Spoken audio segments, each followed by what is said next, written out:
Bonsoir à tous, bienvenue dans Point de Vue, ravi de vous retrouver pour notre rendez-vous quotidien. Nous allons traiter 4 sujets qu'on va découvrir tout de suite en images. Finalement, le gouvernement n'a pas présenté hier de plan contre les violences à l'école. Il paraît que les ministres ne sont pas tout à fait d'accord entre eux, d'où notre question.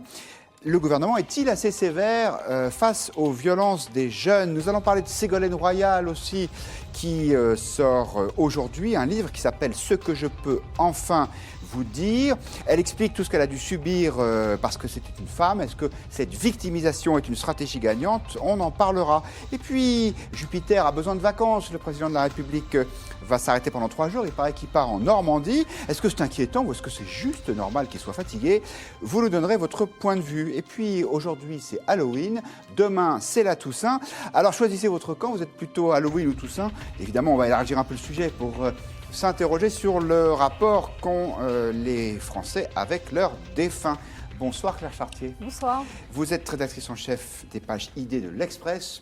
L'Express qui publie cette semaine en couverture un formidable dossier sur les parents d'élèves qui abusent et qui se croient un peu tout permis, en tout cas si on en croit les témoignages de profs qui sont dans votre magazine. Gaspard Ganzerella aussi, bonsoir. Vous êtes l'ancien responsable de la communication de François Hollande.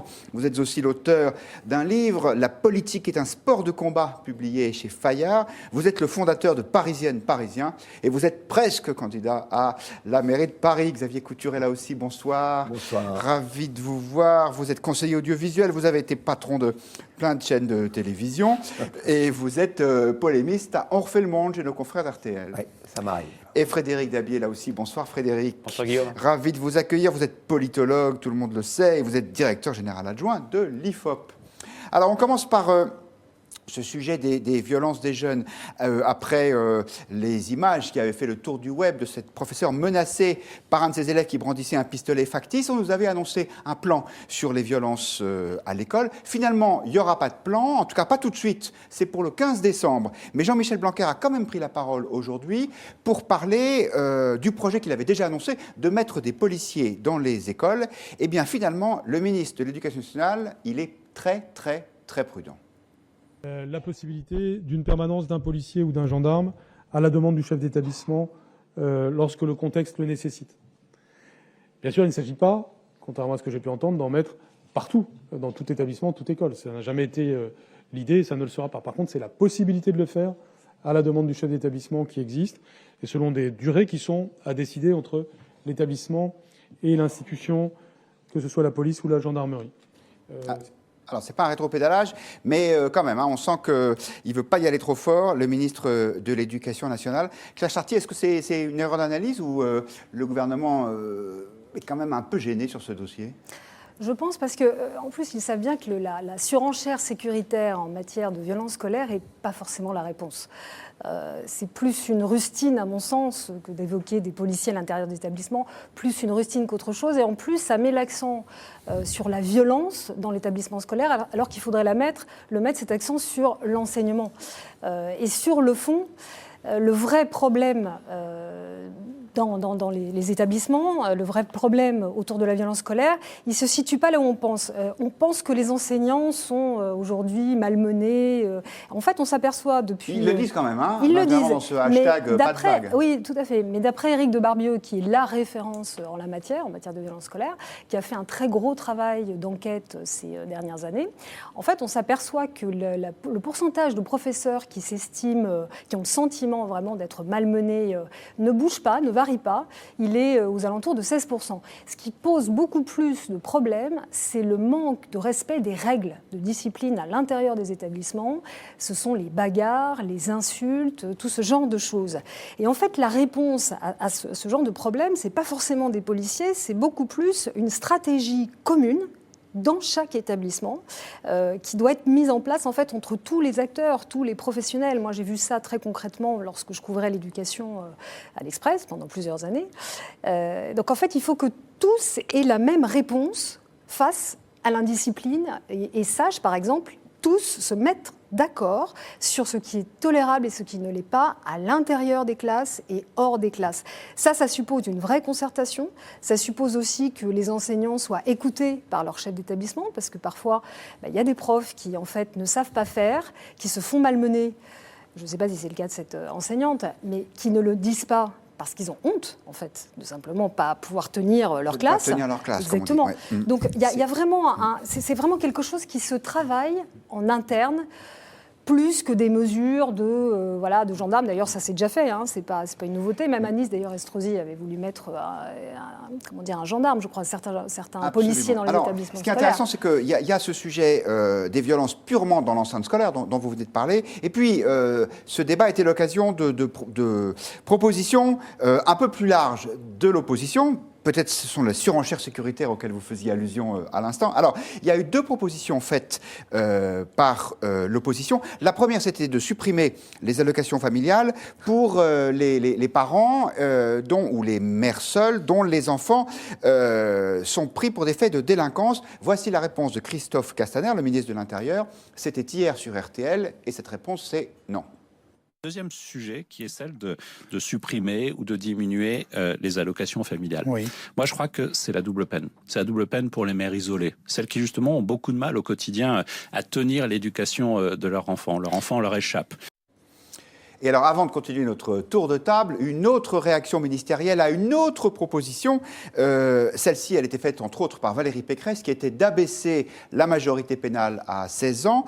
Nicole Belloubet la garde des Sceaux, était invitée du grand jury dimanche dernier, et je lui ai posé la question, faut-il abaisser la majorité pénale à 16 ans? Et la réponse, là encore, c'est non. Vous savez, moi je crois que beaucoup d'élus sont demandeurs de réforme de la loi pénale comme d'autres sont accros à la drogue dure. Moi je ne pense pas que la loi pénale soit uniquement là pour faire changer les choses. C'est souvent dans la pratique, dans l'opérationnalité que c'est important. Xavier Couture, au moins il est cohérent le discours du gouvernement. Hein. En gros, chaque ministre dit non, pas trop fort dans la sanction. Il est cohérent a posteriori, il n'a pas été cohérent a priori, oui, si je peux me permettre. C'est parce que je suis toujours bienveillant vis-à-vis du pouvoir. Ce qu'on a vécu, c'est quand même la première manifestation de couac, c'est tout de même un ministre de l'Intérieur qui arrive et qui trouve, avec cet incident qui est assez regrettable, voire dramatique dans un établissement scolaire à Créteil, où cette professeure se fait menacer par une arme, fut-elle factice, je pense qu'elle a pensé qu'elle était vraie, et je pense que personne n'aurait voulu être à sa place. Christophe Castaner se dit, c'est formidable, me voilà ministre de l'Intérieur, je vais pouvoir faire une annonce absolument tonitruante, et tout de suite, je fais exploser une bombe médiatique. Résultat des courses, il se fait recadrer par l'ensemble du gouvernement. Nicole Belloubet, naturellement, dit que ce n'est pas possible, que les établissements scolaires ne sont pas des camps de redressement. Blanquer fait du surf avec une intelligence et une subtilité à nul autre pareil. In fine, c'est quand même un couac. C'est quand même un couac. Et ça n'est pas très... sur un sujet aussi grave, je trouve que ça n'est pas très brillant. Alors, oui, bien sûr, on peut considérer que ce n'est pas du tout la mesure idoine pour résoudre un problème qui est le problème des violences scolaires qui montent. Je trouve que moi, j'ai un neveu qui est professeur agrégé, qui enseigne dans des collèges, dans des zones difficiles, ça demande. Honnêtement, bien sûr, le barycentre a changé, ce qui fait qu'on ne doit pas augmenter réellement les plaintes de professeurs considérant que, bien sûr, parce que le barycentre s'est déplacé, mais que globalement, la violence à l'école, elle a augmenté, évidemment, de manière assez dramatique.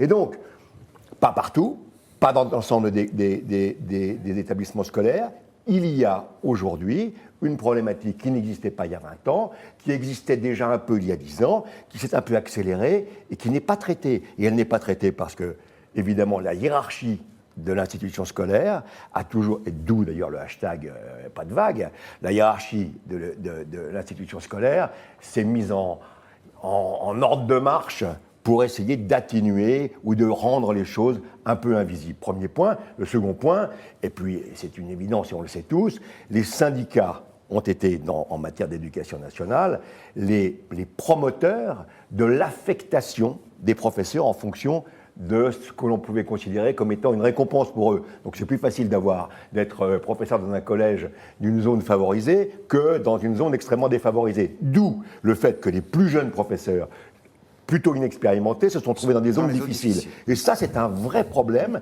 que l'Éducation nationale n'a pas voulu traiter et qui est l'un des moteurs de ce problème. Alors, on vous pose la question sur Twitter, chers internautes qui êtes en train de suivre notre émission. Est-ce que le gouvernement est assez sévère sur ces violences des jeunes? Alors, vous nous répondez non à 87%. Évidemment, ce n'est pas un sondage, puisque c'est vous qui décidez ou non de vous prononcer. Frédéric Dabi, est-ce que, globalement, nos internautes ils sont en phase avec l'opinion, ou bien est-ce qu'ils sont un petit peu plus sévères ou répressifs? J'ai parfois l'habitude de nuancer vos votes des internautes, qui sont des simples consultations sans représentativité, avec les enquêtes d'opinion. Tout à fait, vous le faites de manière très très élégante, bravo. Mais là, il y a une vraie convergence avec ce qu'on observe dans l'état de l'opinion publique française. Le contexte général, c'est une très forte remontée depuis que la menace terroriste est un petit peu plus en deçà de la préoccupation sur les questions sécuritaires. Et c'est vrai que ce qui s'est passé à Créteil, on l'a vu dans des enquêtes quantitatives, dans le baromètre Match, ça a été le deuxième sujet dont les Français ont le plus parlé, et dans les enquêtes qualitatives, ça a été un coup de semonce pour beaucoup de Français, pas seulement des parents, avec l'idée de l'école comme un sanctuaire, c'est complètement fissuré. Et c'est, dans l'imaginaire des Français, ce qui est particulièrement notable. Alors, de ce point de vue-là, le report du plan au 15 décembre, le fait que le gouvernement dise non à toute une série de mesures, peut être interprété comme une sorte de spectacle de l'impuissance du gouvernement sur ces questions. D'un côté, l'opinion est extrêmement sévère. De l'autre, ce qui est assez intéressant, c'est que aussi bien Mme Belloubet que Christophe Castaner reprennent les refus du gouvernement socialiste de l'époque, notamment Christiane Taubira, de suppression des allocations familiales et d'abaissement de la majorité pénale à 16 ans. On se souvient de joutes verbales à l'Assemblée nationale, notamment face à Eric Ciotti. Gaspard Ganzer, à l'époque, on avait employé le mot laxisme pour Christiane Taubira. Ce n'est pas le cas pour le gouvernement actuellement, en tout cas dans les commentaires qu'on peut voir, mais il y a quand même un danger. Je pense que la première chose que je voulais quand même vous dire, c'est que l'école est le reflet de la société, donc la violence monte dans la société, comme ça a été fort justement dit juste avant moi, il y a de l'insécurité qui progresse, et ne pas le dire serait un vrai problème. Donc il faut commencer par nommer les choses, comme on dit. La violence qu'il y a dans les établissements scolaires existe, les enseignants y sont confrontés, elle existe aussi en dehors des établissements scolaires, et il faut y faire face et en faire une priorité. On peut critiquer François Hollande, le gouvernement socialiste. En matière de lutte contre l'insécurité, ils ont fait beaucoup. Ils ont notamment rétabli les effectifs de la police nationale et de la gendarmerie nationale qui avaient été baissés par les gouvernements précédents, et ils ont fait un effort sans précédent pour lutter contre le terrorisme. Mais malheureusement, tout n'a pas été réglé et la violence a continué de progresser. Donc qu'est-ce qu'il faut faire aujourd'hui ? Moi, je ne crois pas aux vieilles recettes. D'ailleurs, c'est toujours les mêmes. La droite agite en permanence la suppression des allocations familiales ou autres prestations en cas de violence commise par des enfants. Elle ne le fait jamais, même quand elle est au pouvoir. C'est que visiblement, elle n'y croit pas elle-même. Et d'autres solutions toutes faites, sorties de pochette surprise comme celle-ci. Non, je crois qu'il faut traiter les problèmes à leurs racines, donc l'insécurité culturelle et sociale qui peut causer ces problèmes-là, et puis être inflexible, implacable face à ceux qui dévient la route du droit et qui commettent ces violences dans les établissements et en dehors des établissements. Moi, je ne crois pas du tout qu'on puisse mettre des policiers dans les établissements. Je pense qu'on ne s'en sortirait jamais, c'est inefficace et non pertinent. En revanche, autour des établissements scolaires, il faut faire un effort.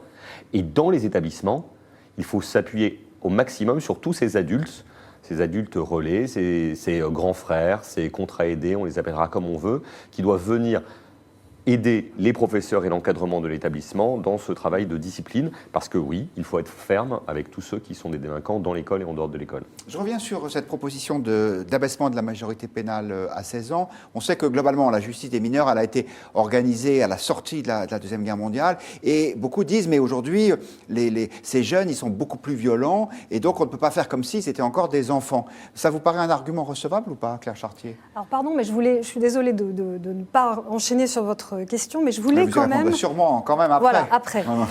Je voulais quand même faire un distinguo. Il y a une différence entre le sentiment d'insécurité et la réalité. De dire que la violence scolaire à l'école augmente, pourquoi pas, mais en fait, on n'a pas vraiment les chiffres pour le prouver. Moi, quand je suivais ce sujet, il y a 20 ans, au début des années 2000, on avait des cas comme ça. C'était exactement les mêmes polémiques. Vous ne croyez pas qu'on les planque, les chiffres ?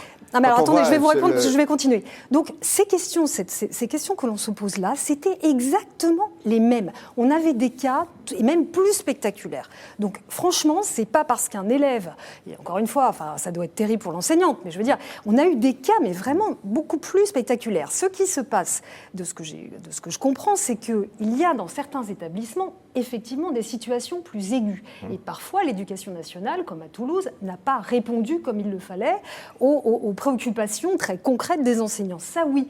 Mais sur le plan global, ça n'est pas du tout avéré. Alors que les gens aient ce sentiment-là, c'est un peu comme l'immigration, pourquoi pas? Mais le fait est, enfin, je veux pas qu'on dise aussi facilement que la violence à l'école augmente. C'est pas prouvé. J'ai parlé. Qu'est-ce que c'est qu'un sondage? C'est l'enregistrement d'un ressenti. Et vraiment, quand on voit les populations qui ont le plus sentiment que l'insécurité augmente, ce ne sont plus les catégories traditionnelles de la droite. Ça n'empêche pas qu'il y a un problème. Ce sont plutôt les parents d'élèves. C'est un ressenti. Alors, puisque distinguo, on parle de distinguo, je pense qu'on peut mettre un distinguo entre la violence, les actes de violence recensés comme tels, et l'incivilité au quotidien.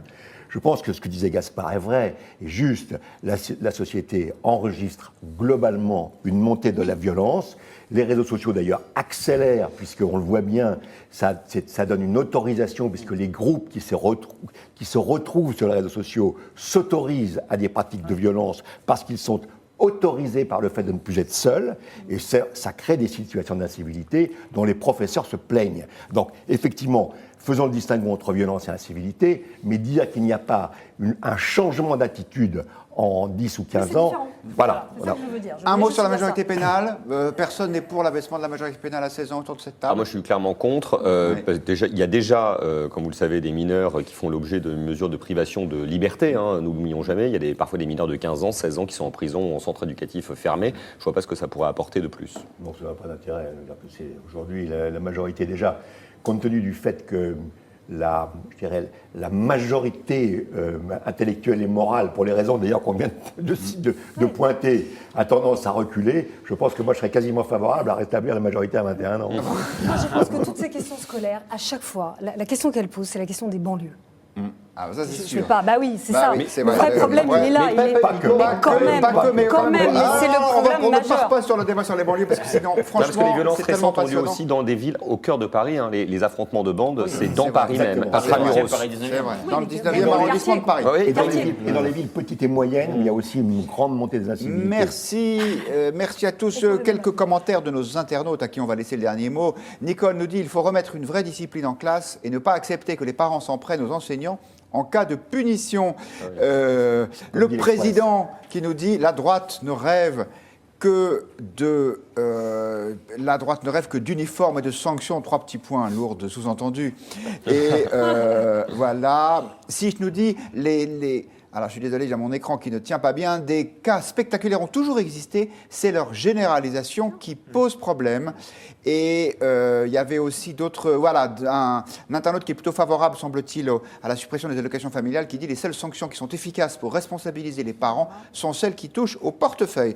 Eh bien, voilà, de toute façon, le débat, on va y revenir, puisque le 15 décembre, on aura des nouvelles mesures sur ce sujet. Ségolène Royal publie cette semaine un livre qui s'intitule « Ce que je peux enfin vous dire ». Au début de cet ouvrage, elle développe assez longuement tout ce qu'elle a dû subir parce qu'elle était une femme. Elle s'en est expliquée ce matin chez nos confrères de France Inter. Le plus dur, je pense, c'est d'être mis en cause dans son intelligence, d'être traité de folle. C'est très, très fréquent d'être traité de folle, de quelqu'un d'incontrôlable. Et ce que j'ai voulu décrire, c'est ce qu'une femme subit en politique et qu'un homme ne subit pas. Alors, elle le décrit très longuement dans le livre. Et alors, ce qui est intéressant, c'est que, en partant de cette situation personnelle, elle fait un rapprochement que j'ai trouvé assez audacieux entre le combat contre le sexisme et le combat écologiste. Si vous n'avez pas tout suivi, voici l'explication de texte, c'est toujours sur France Inter.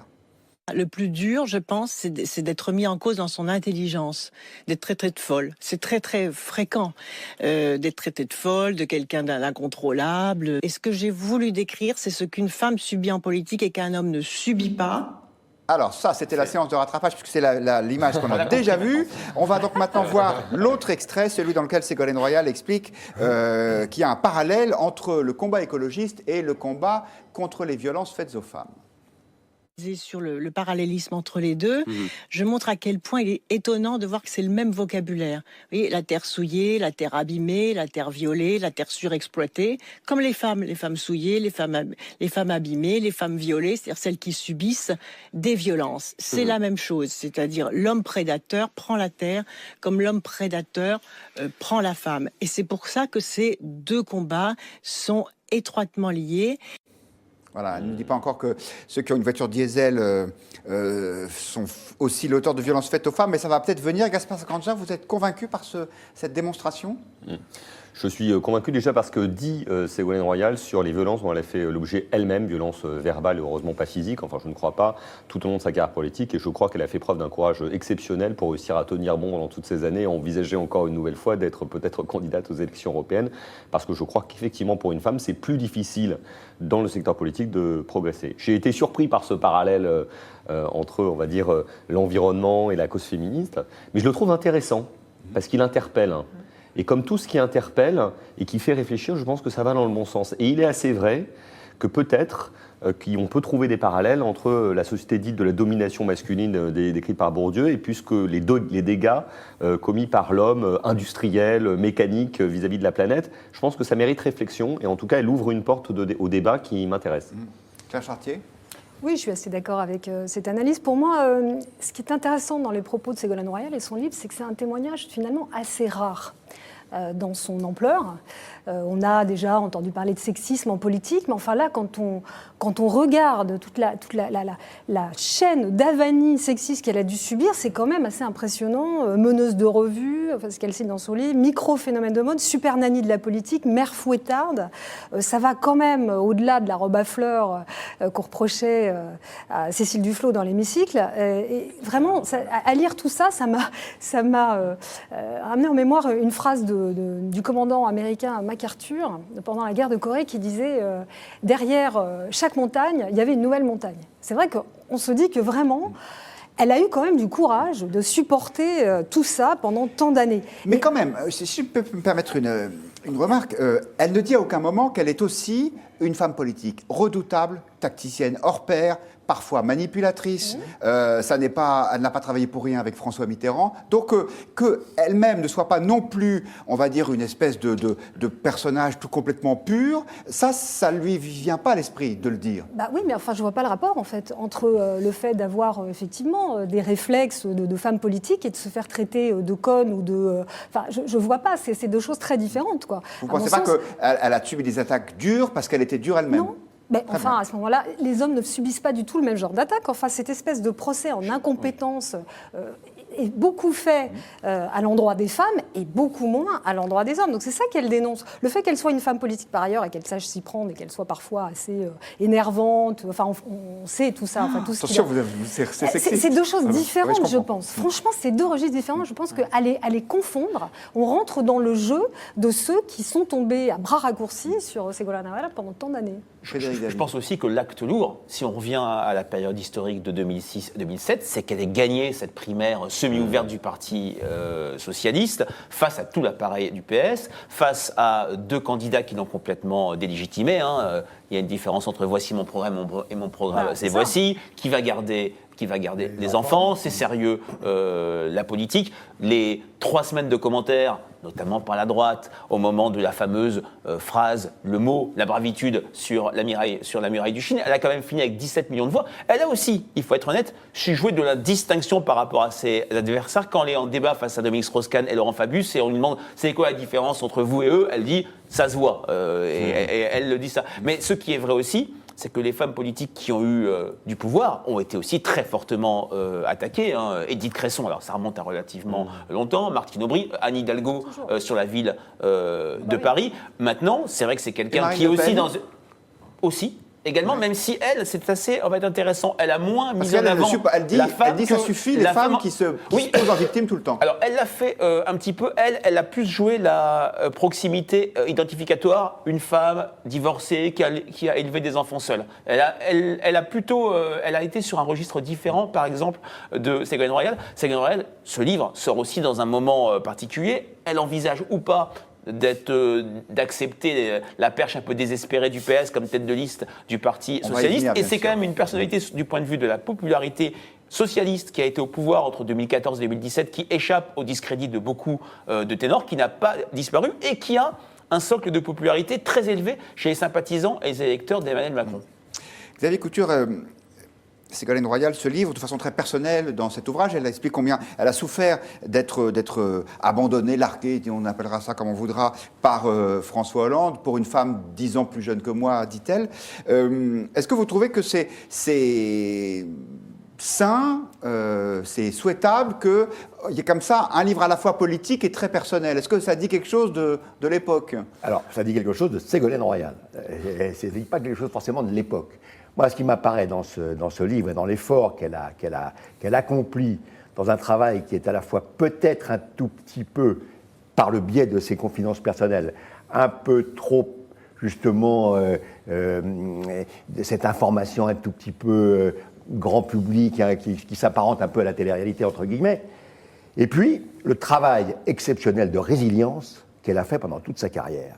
Et honnêtement, ce livre, il vient sanctionner ça. Et je dirais, c'est parce que, ce que vous avez dit tout à l'heure, parce qu'elle a été une femme politique dure, parce qu'elle a été capable de manipulation au même titre que les hommes politiques peuvent la pratiquer. C'est là que l'on voit qu'elle a souffert d'autant plus et que sa parole est particulièrement à écouter. C'est parce qu'elle n'a pas subi le même traitement que ceux qui, comme elle, avaient de la politique une vision qui était plutôt musclée, certes. Mais elle, on lui a fait payer, évidemment, le fait d'être une femme politique, comme on le fait payer d'être une femme politique, parce que on le sait, la politique est un milieu horriblement dur, mais ce qu'on lui a fait payer, en plus, c'est d'être une femme. Et je trouve que ce parallèle avec l'environnement, même s'il est audacieux, il a ce mérite-là, ce mérite qui est de mettre en lumière que des sujets cruciaux dans la société sont vécus en général avec un déni dont nous sommes parfois complices, nous gens de médias, et que ce déni, elle le fracasse en mettant sur la table le fait que non,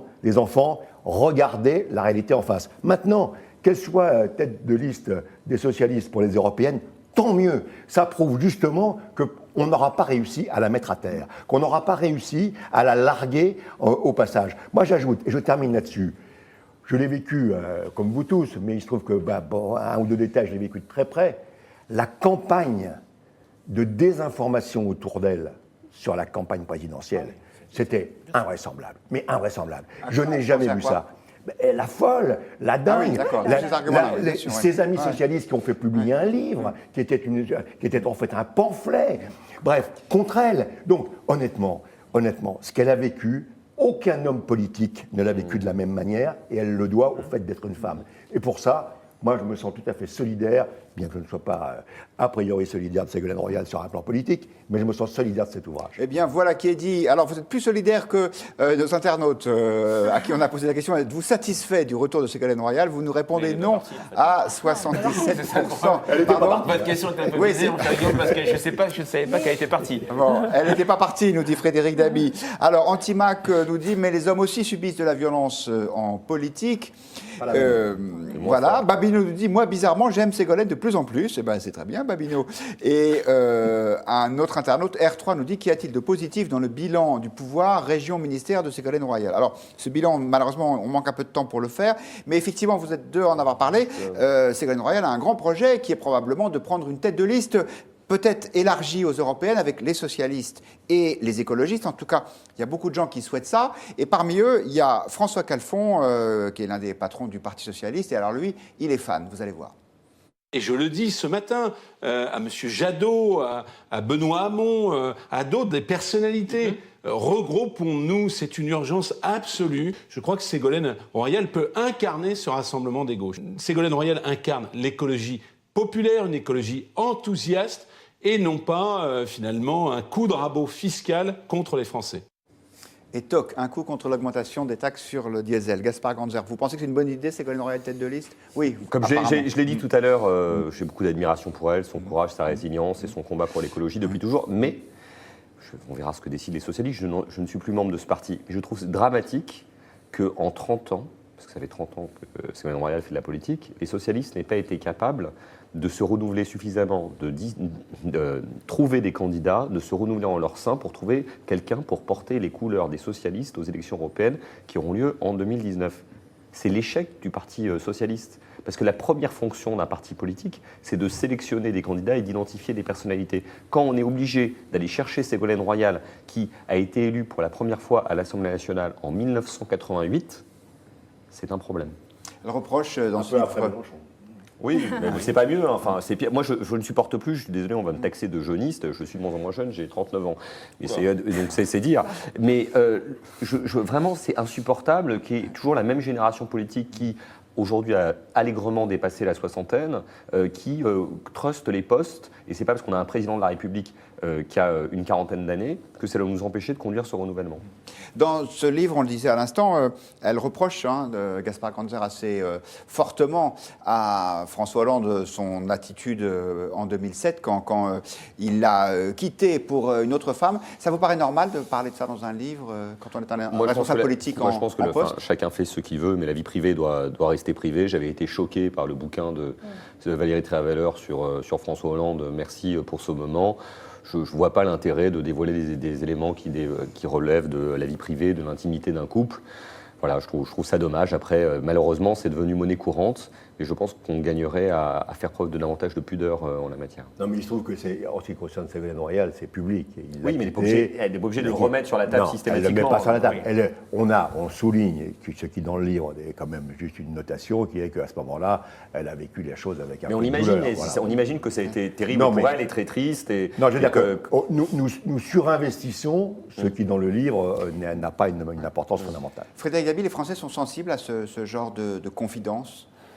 Alors ça peut faire gagner en proximité, ça dépend, l'homme ou la femme politique. Hein. Quand Laurent Fabius, dans un livre, disait qu'il aimait beaucoup les balades en montagne et les carottes râpées, ça n'a pas changé grand-chose à la popularité dont il pâtissait auprès des Français. Ségolène Royal, il y a un vrai lien auprès des Français. C'est quand même, n'oublions pas, 17 millions de voix au second tour de l'élection présidentielle, plus que Nicolas Sarkozy en 2012, quand il a été battu, beaucoup plus bien sûr que Marine Le Pen en 2017. Maintenant, les Français opèrent une distinction très forte entre vie privée et vie publique. Ils n'attendent pas des Français, du personnel politique, des confessions de genre, sachant qu'on le sait, on se souvient du communiqué de l'AFP au soir du second tour des élections législatives, quand le PS, grâce à la TVA sociale, transforme une défaite humiliante en simple défaite. Je pense que les Français sont passés depuis très longtemps à autre chose. Ils attendent peut-être de Ségolène Royal des propositions, par exemple, sur l'Europe, et plus une vision, parce qu'ils ne l'ont pas enterrée. Elle a échappé, je pense, au dégagisme. Alors, elle n'était pas candidate en 2017, elle avait été battue,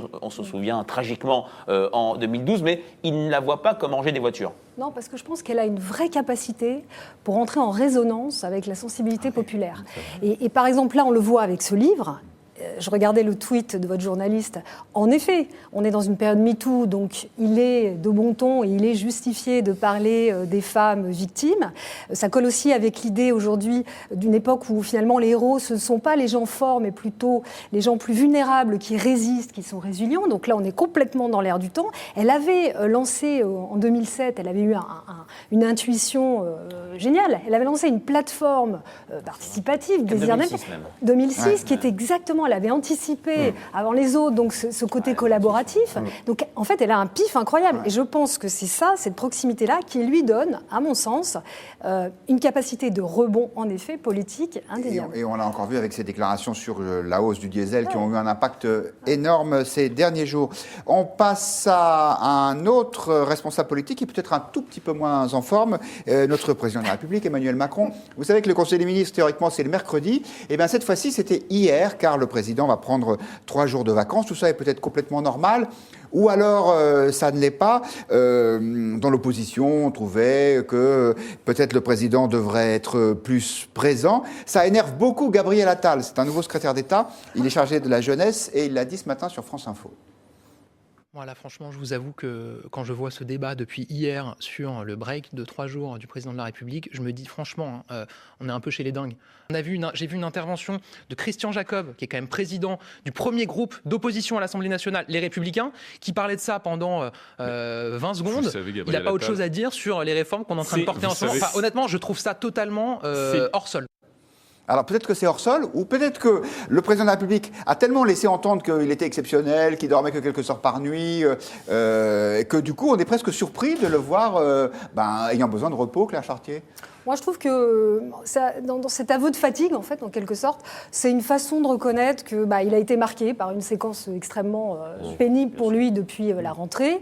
Et de la même façon, ça m'a fait penser à son allocution à l'occasion du remaniement, où il a reconnu que ses expressions pouvaient être mal perçues, que son comportement vis-à-vis des élus locaux n'était pas non plus celui qu'il fallait, donc il a rectifié le tir. Donc, sans faire de parallélisme mitterrandien un peu malvenu, je trouve que on voit là une sorte de force tranquille, en fait, parce qu'on sait bien qu'il faut être fort pour admettre ses failles, ses faiblesses. Et là, en fait, il le fait. Et sur le fond, je trouve qu'il a plutôt raison de ralentir le rythme, parce que la frénésie n'est jamais bonne conseillère. Et en plus, vu ce qui s'annonce avec la campagne des européennes, aussi importante qu'on le sait, et en interne, le manque d'écho qu'a sa politique fiscale, je pense que c'est plutôt justifié, légitime et plutôt malin. Gaspard Ganzer, on a un peu oublié, il faisait des breaks comme ça aussi, François Hollande ou...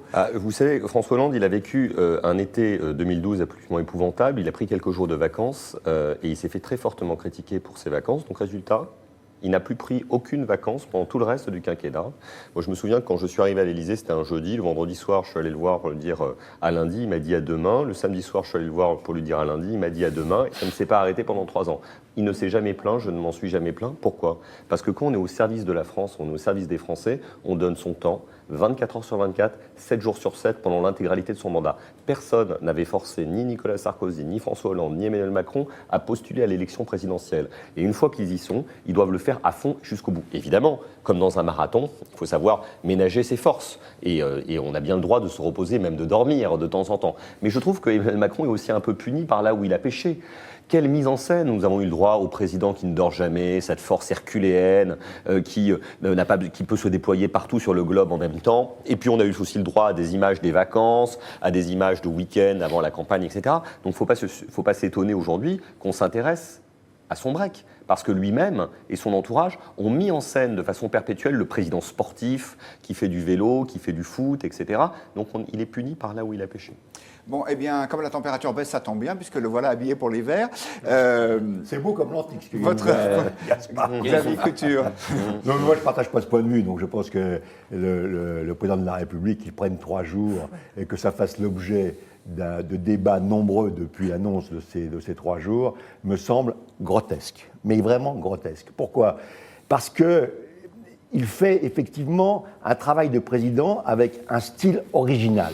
Moi, j'ai eu l'occasion de m'exprimer sur ce sujet, mais il dirige la France comme on dirige une entreprise, plus que comme un homme politique. Et donc, il est dans une espèce d'obsession du résultat, de la réforme, du travail. Et effectivement, il nous a fait savoir qu'il bossait 21 heures sur 24 et que, évidemment, la presse avide de sensations fortes est ravie lorsque sur un comportement, une attitude, une forme d'expression personnelle qui est orthogonale par rapport à cette image de première classe parfait, de chef d'entreprise qui gouverne la France absolument comme si c'était une multinationale, tout cela, la presse lui tombe dessus. Je trouve ça franchement hors de propos. Bon, il a un coup de fatigue, c'est vrai que la rentrée n'a pas été facile. Il s'est tapé de l'affaire Benalla, qui était avant la rentrée, jusqu'à la démission de Collomb, en passant par celle de Hulot, et effectivement les problèmes de la fiscalité. Bon, enfin, il a un travail de président de la République, et il est effectivement fatigué, j'imagine, de l'ensemble de ce qu'il a à faire. Mais ce que je crois, et qui n'était pas tout à fait le cas de ses prédécesseurs, c'est qu'il a pris la pleine mesure du quinquennat, lui, et que Matignon est à l'Élysée une bonne fois pour toutes, voilà. Et donc, il le fait, il dirige ce pays comme un Premier ministre, plus comme un président de la République, il a 2 boulots, c'est beaucoup d'argent. On disait ça de Sarkozy. C'est vrai, on disait ça de Sarkozy, mais je trouve que Emmanuel Macron pousse la logique encore un cran plus loin. Édouard Philippe se planque, si je puis dire, un petit peu moins que François Fillon aussi.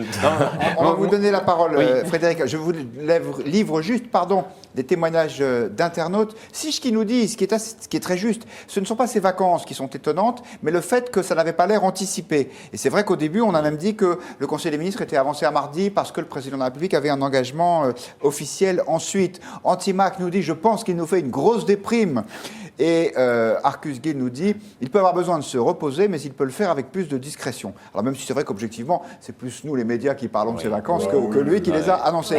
Frédéric Dabi, est-ce que vous pensez que les Français vont reprocher à Macron de partir en vacances comme il l'avait reproché à François Hollande à l'été 2012, comme le rappelait Gaspard Ganzer? Je pense, lui reprocher. Il y a des critiques beaucoup plus compliquées pour lui en termes d'injustice de sa politique, en termes de distance par rapport aux préoccupations des Français, en termes de résultats notamment sur le pouvoir d'achat. Je nuancerai un petit peu ce que Gaspard Ganzer a dit en 2012.